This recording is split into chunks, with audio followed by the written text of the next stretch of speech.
Your reaction when you get the phone call that says the selection committee has chosen you to be our head coach. Your thoughts? Partly relief, because again, it's kind of stressful and a lot of build up to it, and just a lot of gratitude, and as a coach, and I didn't go private school and play the big career, and I graduated from high school and got in my car and drove to California and taught myself how to play volleyball, and and largely taught myself how to coach volleyball, and certainly learned from a lot of people along the way. But I'm pretty proud of how my career's evolved, and just kind of the niche in our sport that I've been able to carve out for myself. So this is a really exciting day for me.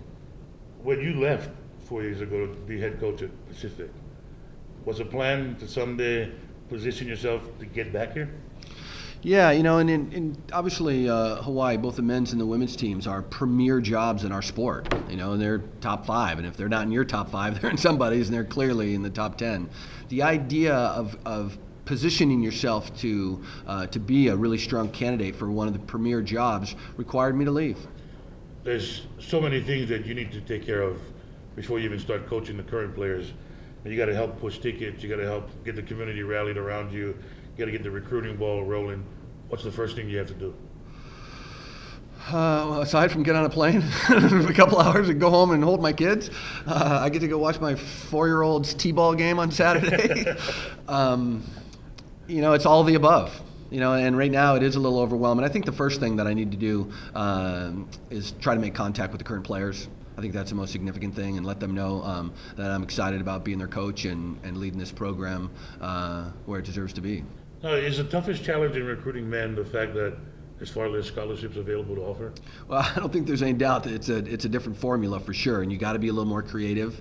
But part of me that is kind of refreshing, and that you're going to have guys who are, if not entirely paying their own way, but largely paying their own way. Where on the women's side, sometimes I think we get a little. I don't know if I want to say spoiled or not, but there's just they expect to get a full scholarship. On the guys' side, I think they appreciate whatever financial aid they get, and they are there to play their sport, to perform, and not just to get a scholarship. So, that part to me is going to be really refreshing. What was the reaction when you called home and said, "Honey, we're moving back home"? I was a little overwhelmed. I think I caught her in a time when the 2-year-old was screaming. But I know she's excited, and I told her, we talked about when before we got married. My profession is one that our lives aren't going to be boring.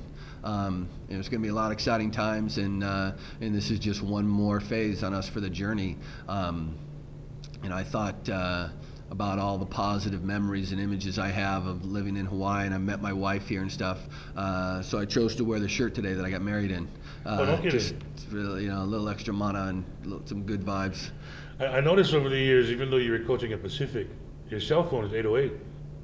Yeah, there's no such thing as long distance anymore. So, and it was more a practical matter of not losing all the contacts I had and having to reprogram the thing. You ready to get started? You mean you're energized? Absolutely. I can tell. Yep. Good luck to you, man. Thanks.